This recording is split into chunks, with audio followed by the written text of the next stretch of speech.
प्यारे बच्चों, आपका स्वागत है मेरे YouTube चैनल ज्ञान कुंभा में। मैं डॉक्टर अशोक सिंह आज एक नए प्रकरण के साथ हिंदी ग्रामर में, जिसका नाम है विराम चिन्ह।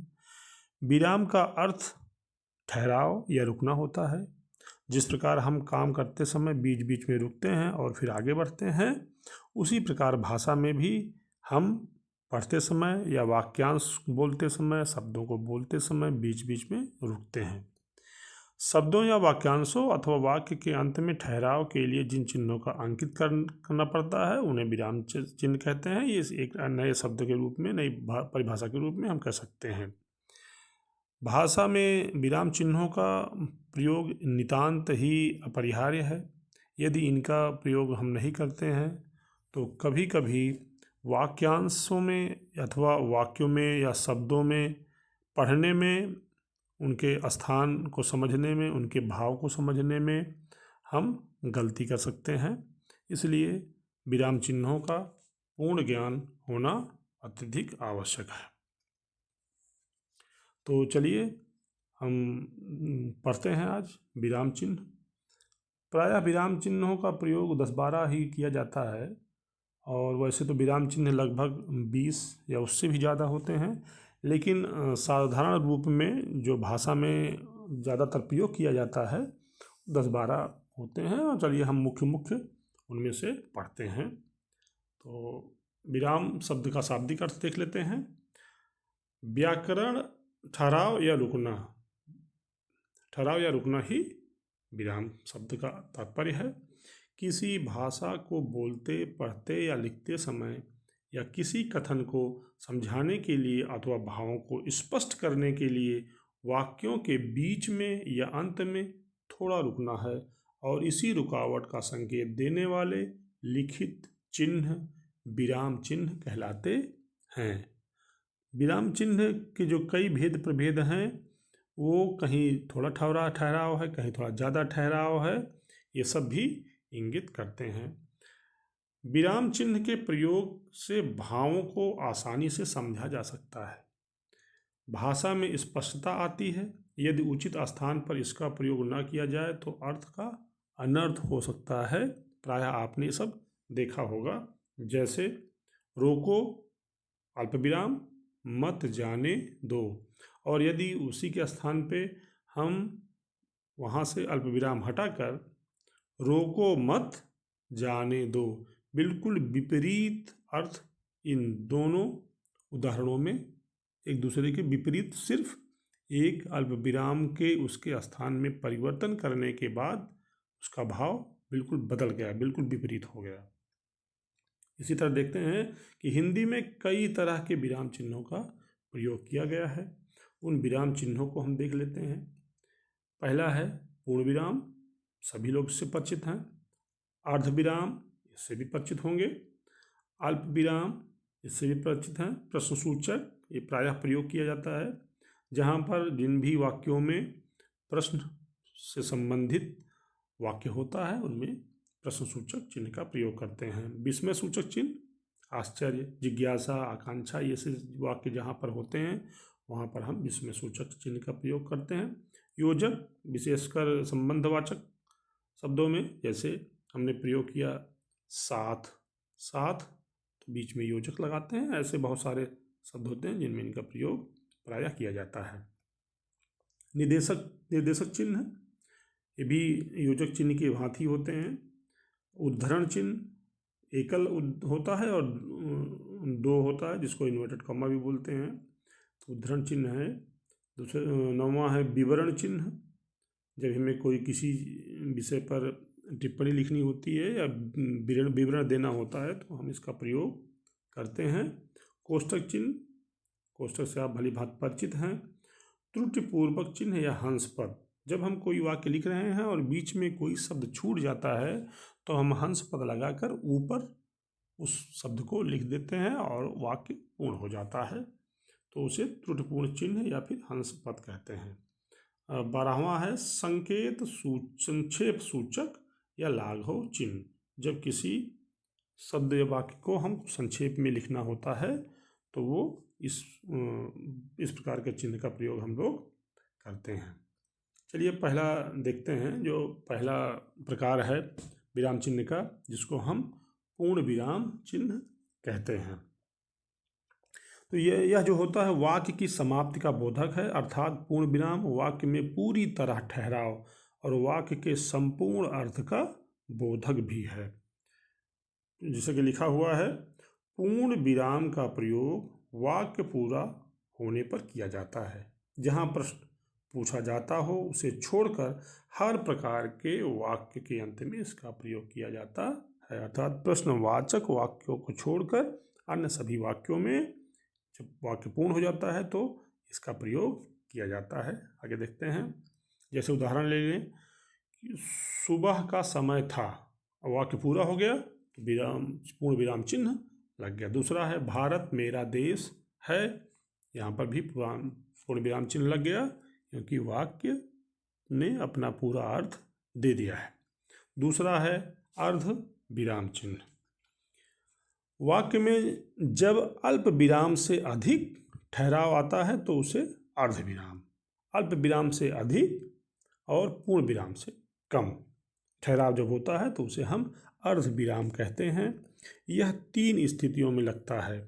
एक तो जहाँ प्रमुख वाक्य और अन्य खंडों में बहुत अधिक संबंध न हो तथा जहाँ वाक्य और उपवाक्य पूरी तरह से असंबद्ध हो, और तीसरा जहाँ वाक्य तथा उसके खंडों में कथन पर परिणाम अंत में आवे।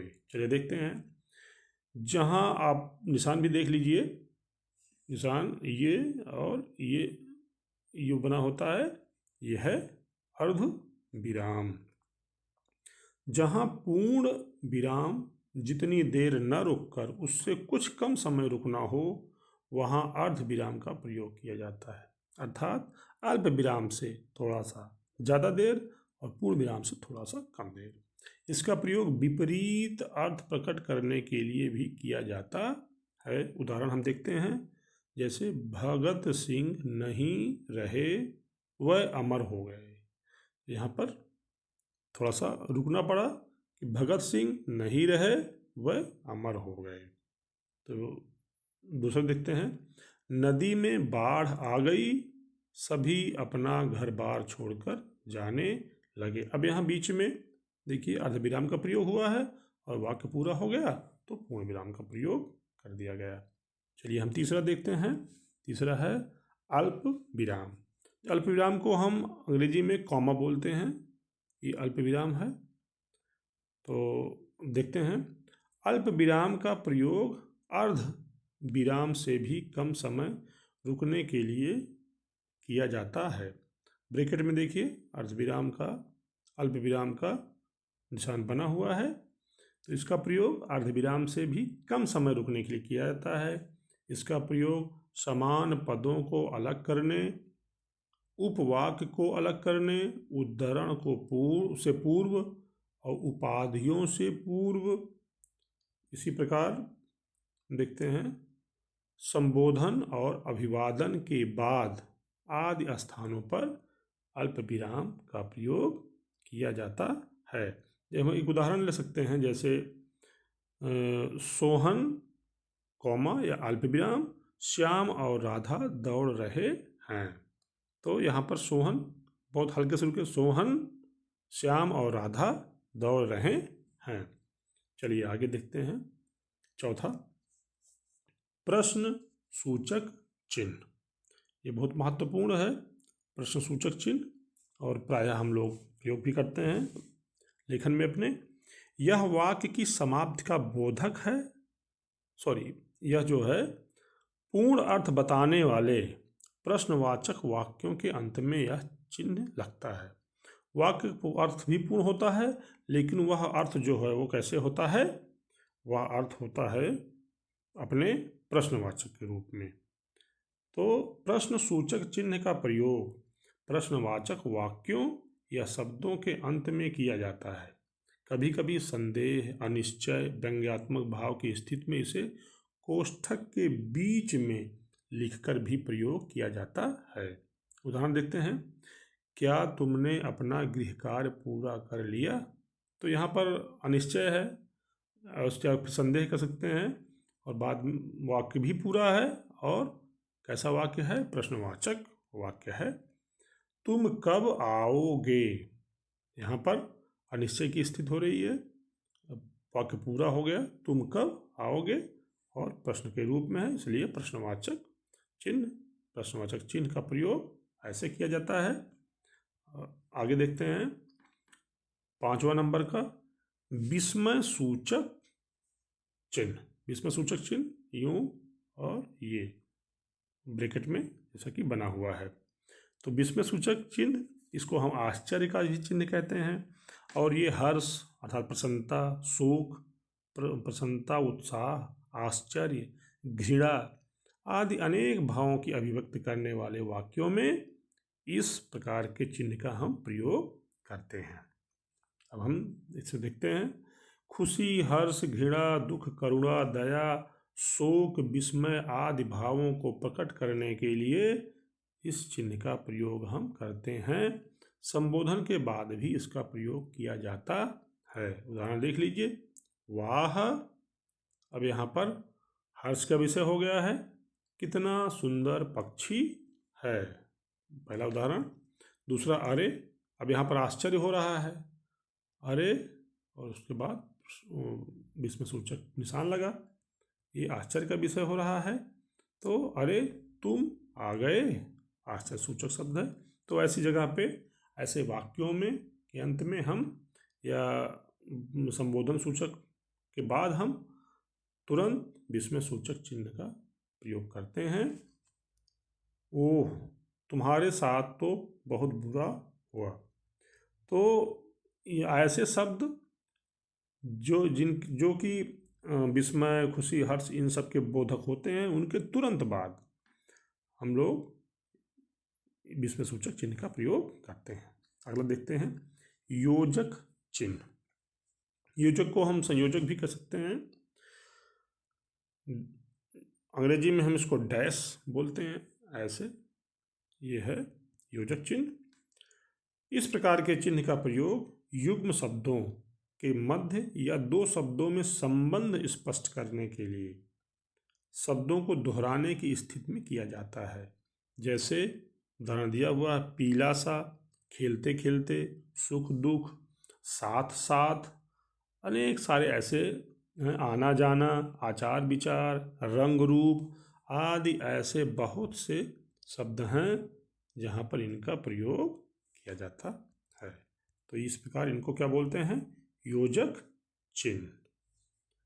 चलिए आगे देखते हैं नंबर 7, निर्देशक चिन्ह। योजक चिन्ह को ही लगभग निर्देशक चिन्ह कहते हैं। निर्देशक चिन्ह में किसी चीज़ की सूचना देते हैं। तो जैसे देखते हैं, किसी भी निर्देश या सूचना देने वाले वाक्य के बाद या किसी कथन को उद्धृत करने, उदाहरण देने, किसी का नाम जैसे कवि है, लेखक है, इनका लिखने के लिए इसका प्रयोग किया जाता है। जैसे हमारे देश में अनेक देशभक्त हुए। अब हमने इस चिन्ह का प्रयोग, निर्देशक चिन्ह का प्रयोग करते हुए लिखा, भगत सिंह, सुभाष चंद्र बोस, गांधी जी आदि, इस रूप में। 8वां है उद्धरण चिन्ह। उद्धरण चिन्ह, इसको हम अवतरण चिन्ह भी कहते हैं।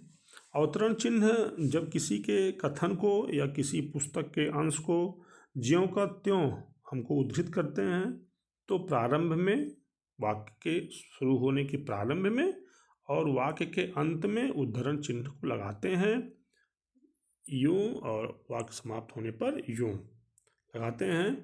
तो जैसे हम उदाहरण ले लें कि कबीर बाणी के डिक्टेटर थे, तो अब कबीर शब्द से प्रारंभ होने पर चिन्ह का प्रयोग करेंगे, और बाणी के डिक्टेटर थे, तो थे के बाद फुल स्टॉप लगाएंगे, और उसके बाद पुनः हम उद्धरण चिन्ह का प्रयोग करेंगे। चलिए देखते हैं, किसी के कहे कथन या वाक्य को या किसी रचना के अंश को ज्यों का त्यों प्रस्तुत करना हो तो कथन के आदि और अंत में इस चिन्ह का प्रयोग किया जाता है। उदाहरण के रूप में चिन्ह, उद्धरण चिन्ह 2 प्रकार के होते हैं। एक ही कहरे, कहीं कहीं हमें सिर्फ सिंगल एक का प्रयोग करना होता है, और कहीं कहीं दोहरे का प्रयोग किया जाता है। इकहरे चिन्ह का प्रयोग विशेष व्यक्ति ग्रंथ, उपनाम आदि को प्रकट करने के लिए किया जाता है। जब किसी रचयिता का नाम, लेखक का नाम, किसी पुस्तक का नाम लिखना होता है तो वहाँ पर इकहरे चिन्ह का प्रयोग होता है। और जब कहीं किसी कथन, किसी विशेष वाक्य, किसी विशेष रचना से संबंधित अंश को लिखना होता है तो हम दोहरे उद्धरण चिन्ह का प्रयोग करते हैं। चलिए आगे देखते हैं। जबकि किसी की कही हुई बात को ज्यों का त्यों लिखा जाए तो दोहरे उद्धरण चिन्ह का प्रयोग करते हैं, जैसे पूर्व में बता दिया मैंने। उदाहरण देख लीजिए। सिंगल का प्रयोग किया, गोदान है मुंशी प्रेमचंद जी की पुस्तक का नाम, तो उसको सिंगल इन्वर्टेड कामा या फिर सिंगल उद्धरण चिन्ह के अंतर्गत रखा गया है। और अब नीचे उसके उदाहरण के रूप में सुभाष चंद्र बोस ने कहा दिल्ली चलो, तो ये डबल इन्वर्टेड कामा या डबल उद्धरण चिन्ह के अंतर्गत रखा गया है। 9वां देखते हैं, विवरण चिन्ह। इसका प्रयोग किसी स्थान, वस्तु या व्यक्ति के वर्णन में इस चिन्ह का प्रयोग होता है। देखते हैं। इसका प्रयोग विवरण या उद्धरण देते समय किया जाता है। जैसे गांधी जी ने 3 बातों पर बल दिया, हम सत्य, अहिंसा और प्रेम, तो यहाँ पर हमने विवरण चिन्ह का प्रयोग किया। आगे देखते हैं। 10वां, कोष्ठक चिन्ह। कोष्ठक चिन्ह में वाक्य के बीच में आए पदों अथवा शब्दों को पृथक रूप देने के लिए कोष्ठक का प्रयोग किया जाता है। इसका प्रयोग जो है किसी शब्द के अर्थ को स्पष्ट करने या क्रमांक को घेरने के लिए तथा नाटकों में पात्र की गतिविधियां अथवा रंग संकेतों आदि के लिए किया जाता है। तो जैसे उदाहरण देख सकते हैं, यहाँ चारों वेद।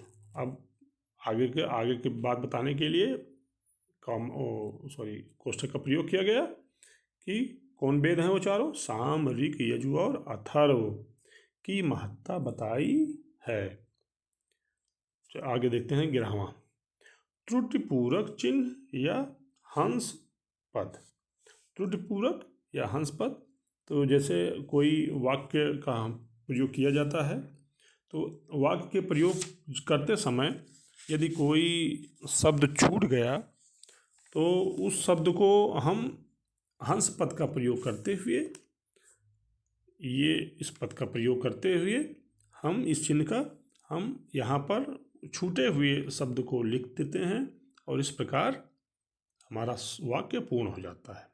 तो लिखने में जो कोई अक्षर छूट जाता है, अक्षर हो, शब्द हो, तो उसकी जगह पर इसी पद का, इसी चिन्ह का प्रयोग कर ऊपर वह शब्द लिख दिया जाता है। मान लिए कोई शब्द छूट गया जिसका नाम था राम, तो ये राम लिख गया, बाकी ये वाक्य की लाइन रहेगी और राम यहाँ पर लिख दी जाएगी। तो लिखते समय कोई शब्द छूट जाता है तो इस चिन्ह को लगाकर ऊपर छूटा हुआ शब्द लिख दिया जाता है। इसे हंसपद या विस्मरण चिन्ह भी कहते हैं। 12वां देखते हैं, संक्षेप सूचक।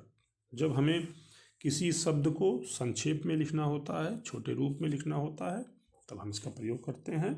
किसी शब्द को संक्षेप में लिखने के लिए इसका प्रयोग किया जाता है और उस शब्द का पहला अक्षर लिखकर उसके आगे बिंदु लगा दी जाती है।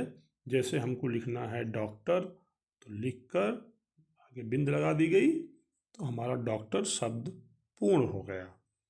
तो यह शून्य लाघव चिन्ह के नाम से जाना जाता है। ये जो शून्य है इसी को लाघव चिन्ह कहा जाता है। तो इस प्रकार जो बहुत महत्वपूर्ण विराम चिन्ह थे, भाषिक दृष्टि से जो बहुत महत्वपूर्ण थे, जिनका प्रयोग करना भाषा की और लेखन की आवश्यकता है, जिसके बिना अर्थ और उसका भाव कभी कभी अनर्थ के रूप में परिणित हो जाता है। तो ऐसे विराम चिन्हों को हम लोगों ने यहाँ पे पढ़ा और इनसे संबंधित कुछ प्रश्न हैं।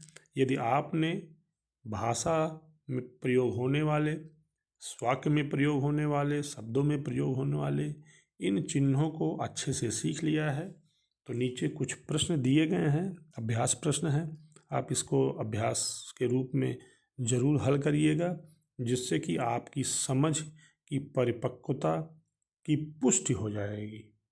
तो बच्चों, अपने यहीं से वीडियो समाप्त होता है। आज का प्रकरण यहीं पर समाप्त हुआ। इससे संबंधित प्रश्न अगले वीडियो में लेकर हम जरूर आएंगे। तो यदि वीडियो पसंद आई हो तो प्लीज़ सब्सक्राइब करिए, इसको शेयर करिए, जिससे अधिक से अधिक बच्चों तक ये पहुँचे और बच्चे विराम चिन्ह का उचित और बोधपूर्ण प्रयोग करने में सक्षम हो सके। धन्यवाद।